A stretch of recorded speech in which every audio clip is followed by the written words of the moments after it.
I'm used to attending groups of old people, so it's a pleasant surprise to be in such a young crowd today. Thank you, flattering. Thank you. I'm, like you just heard, I'm a person with an IT background, so it was rather a big jump to move into retail. We started Oldest Gold Store about a year and a half ago. My partner is also a Rotarian from Chennai Towers. So he had been looking after his mother for about 10 years, Prithvi, and she passed away about a year ago. And my mother's been bedridden for about 4.5 years now. So the experience taught us that there was no single place where you could go and find products and information that would help keep old people comfortable and the caregivers like us comfortable as well. And so we thought we'll start something like this. So we left everything else that we were doing and took this up full time. Once we started looking at what are the requirements for old people who are not well and so on, we realized that there were so many other things that were not available for old people who are active as well. So as we age, apparently India has forgotten. We all talk about India being a young country, but actually there is a fast growing graying population. Today we are over 100 million people who are over the age of 60. And thanks to much better health care, you can have a stent put in and be up and running in a month and a half. So thanks to health care, we are living longer lives as well, though unfortunately not necessarily healthier life. So there's a lot of requirements for old people and senior citizens, and India seems to have forgotten them. And so this effort is about how to look at products that will make life simpler and easier for people. So I'm not going to talk about the store and what we have, because you can go online or there's a brochure, you can look at that. So like I was saying, India has over 100 million people, and that's like 7.5%. And by 2025, we are going to, senior citizens will be roughly 12.5 to 13% of the Indian population. And by 2050, we are going to be, because I'll also be there by then, will be about 20% of the population. Now, typically these numbers mostly go over my head when somebody talks about 20% and 100 million and so on. So the way I understand it is, now if we see, 1 in 2 households has a person who is over 60. And in our business we see people aged 70 or 80 in a house with one other person who is actually equally old. And people of my generation have all flown away chasing greener pastures, leaving behind parents to fend for themselves. So we see, especially in the urban areas and in the villages of India, but we are more focused on the urban areas today. So more and more urban households contain a lot of older people. So that's the way to look at it. You go to any apartment complex, during the day you will only see older people. So every other house has at least one person. So it's actually a large number of people, and it's definitely something that we need to look at and provide for.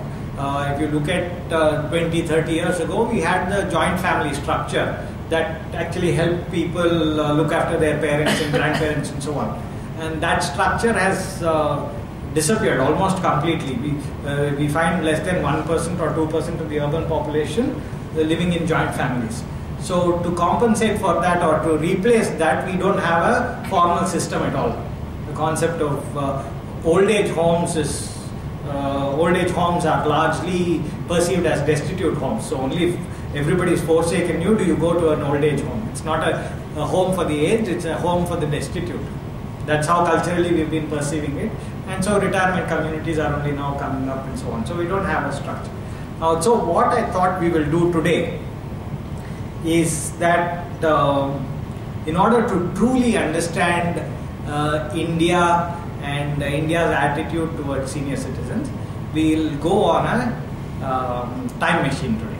So we'll all take a ride. Some of us have to go a short distance, some of us have to go a longer distance, but we'll all get to the age of 70 on this time machine. So for a second, could you just all close your eyes and imagine that when you open your eyes, you are going to be 70 years old. Yeah. Right. So we are all 70 now. How do you feel? Much better. How do you feel? I'm sure. Isn't much better. Some of us will feel slightly weaker than we were in 50 and 40 and so on, obviously. Some will be a little off balance. And so how does the day look? What would you, as a 70-year-old, you've retired, what does the day look like? What are the things that you enjoy doing? What are the things that you believe you will enjoy doing? So one could be you have a little bit more time to attend concerts and kacheris and so on. So especially December in Chennai is fertile ground for that. You might want to go to the temple a little more often. Right? You might want to go to the movies and so on as well.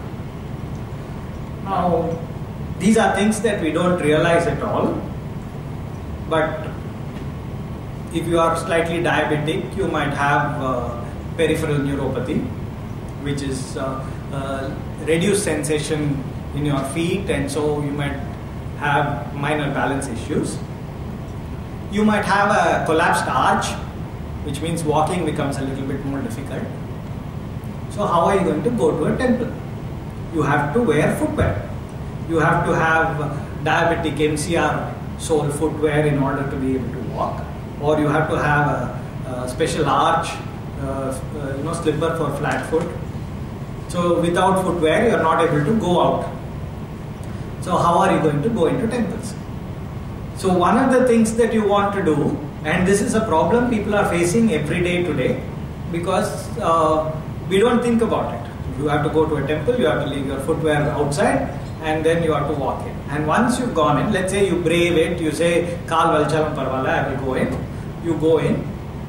There isn't a place to sit down because you are no longer able to sit on the ground that easily and get up. You can actually sit down, but getting up is a completely different ballgame. So getting up is impossible, and there's hardly any place. If you go to a temple, you are supposed to sit for some time and come back. So you are not able to do that. Yet nobody talks about these things. So do we have a high stool that people take? Have you seen? Do you see people take in the Western countries, and if you are in the airport, you will see some of the older people have a walking stick cum stool. So you can just use it as a walking stick, you can open it up and sit down. You don't see that kind of thing here. So people are not aware of the problems faced by older people, even because of trivial problems. These are not life-threatening problems. You have a collapsed arch, you have peripheral neuropathy, you have diabetes. These are all manageable. These are not fatal and drastic problems. Nevertheless, they cause issues. The other thing that happens to people in the age of 70, women a little more than men, is incontinence. This is problems with weak bladders and so on. And this is a huge freedom killer, because people can't go out because it's a little embarrassing. You don't know when an accident might happen. So we see a lot of people in their 70s tend not to go out anywhere. So your concerts are ruled out. If you have to sit in a kacheri for 3 hours, even if there is a public toilet nearby, it's so dirty and it doesn't have the kind of disability facilities that are a norm in the West. So you can't go to concerts either. So that's kind of the way the life is for people in their 70s today. So then look at the house. Now you are again 70 years old. You please look at your own homes. We'll start with Savera, for example. How many of you climbed the stairs? And if you were 70, how much more difficult is it to climb the stairs? Is there an elevator that will let you come all the way here? In how many buildings that you go to in Chennai, can you use an elevator, or God forbid you are in a wheelchair, how many places can you reach without climbing steps? Very few. Even houses. If you take our houses, if you have a 2-storied house, there is only one toilet in the ground floor. Most of the bedrooms and attached bathrooms are on the first floor. So if your one bathroom is out of commission for some time, you are stuck with having to climb the stairs up and down. So looking at houses, Indian houses we find are death traps for senior citizens. 80% of the people, our customer attrition in old is gold store is because of death. Other businesses have customer attrition for various other reasons. For us it's death. And we find that the main underlying reason for the death is a fall inside the house, especially in the bathroom. So that results in a knee fracture or a hip fracture, which results in hospitalization, which results in additional complications and infections and so on. So the advice we give people at the age of 70 is that they should not fall down. So prevent your first fall at all costs. Now if you look at your homes now, your bathrooms are perennially wet.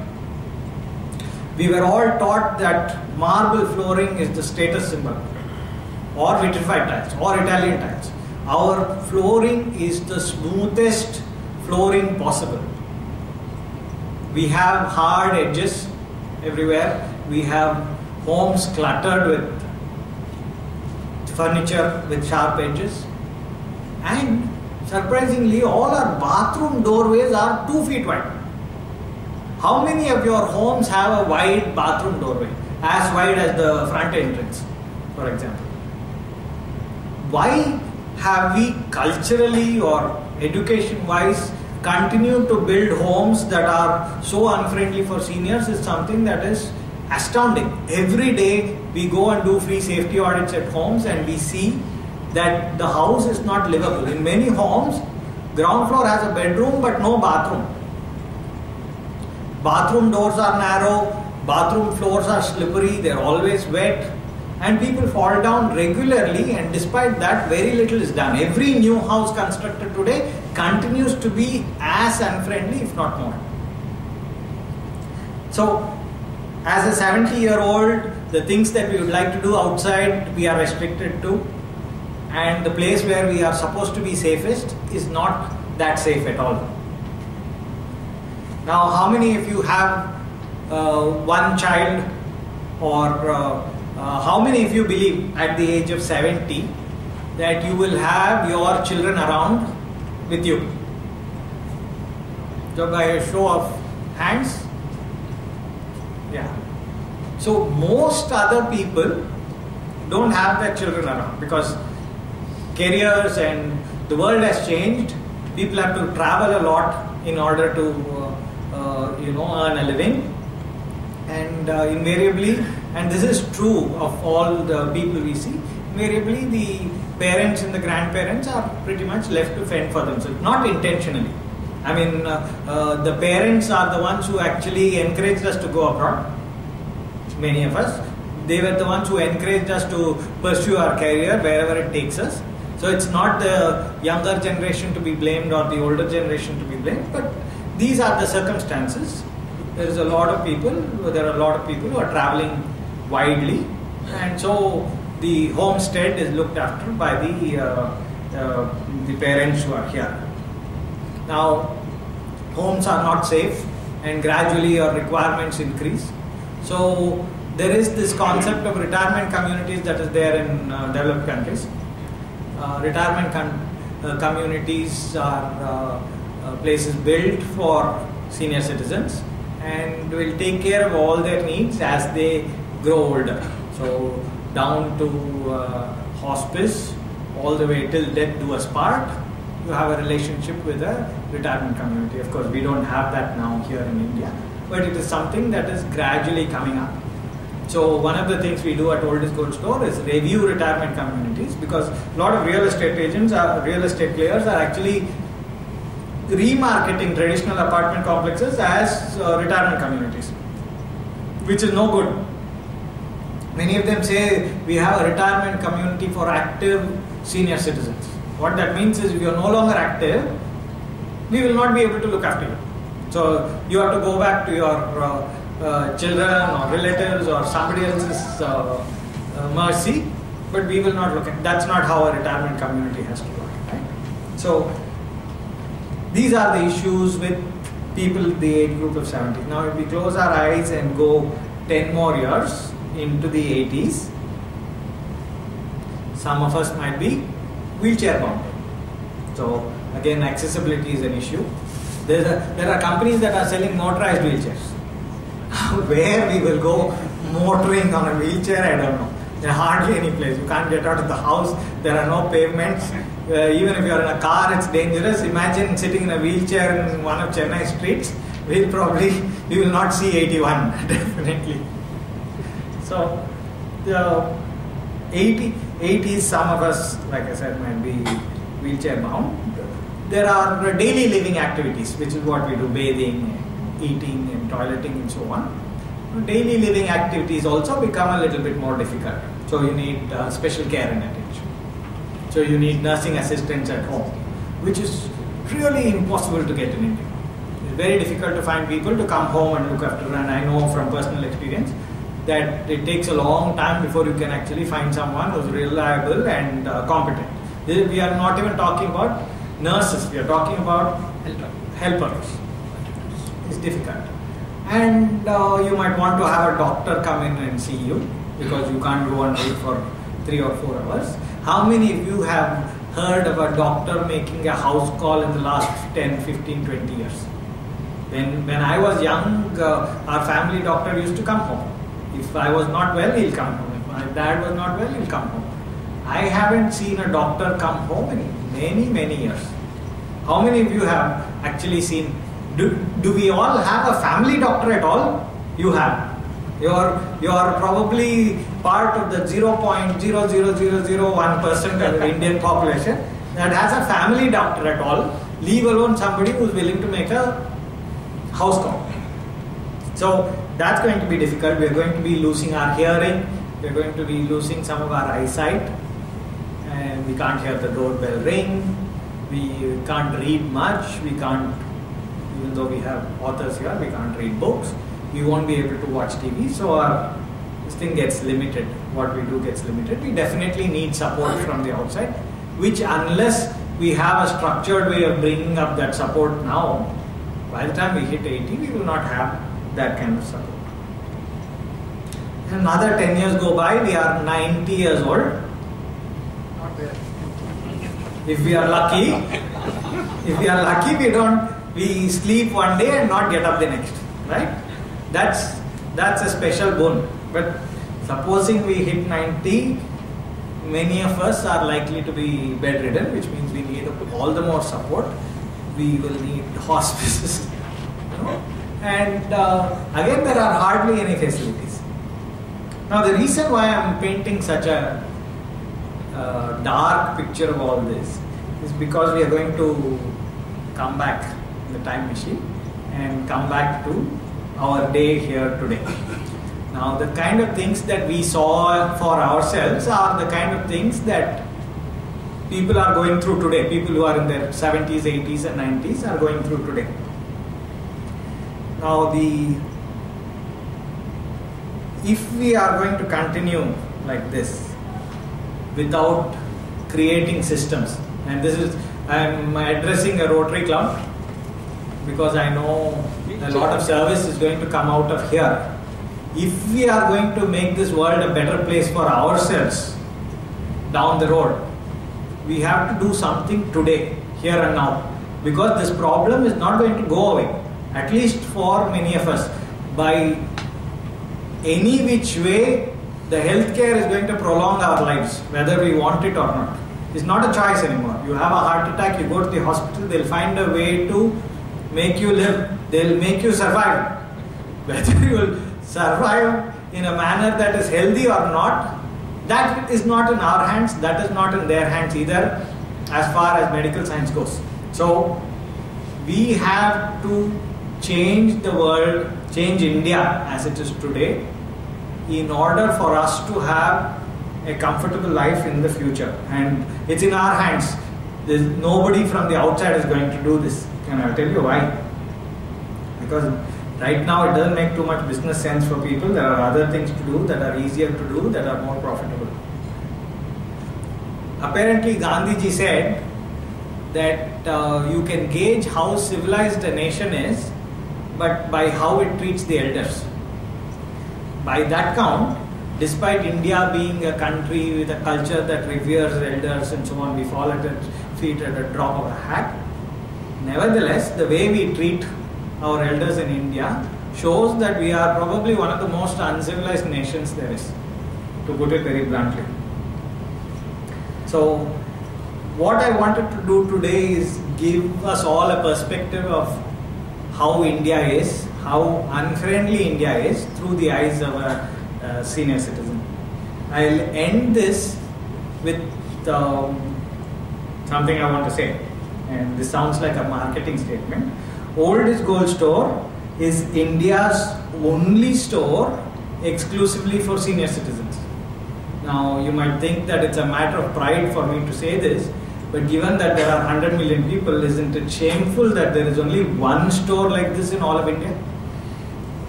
I'd like us all to ponder on that and end this here. Thank you. I think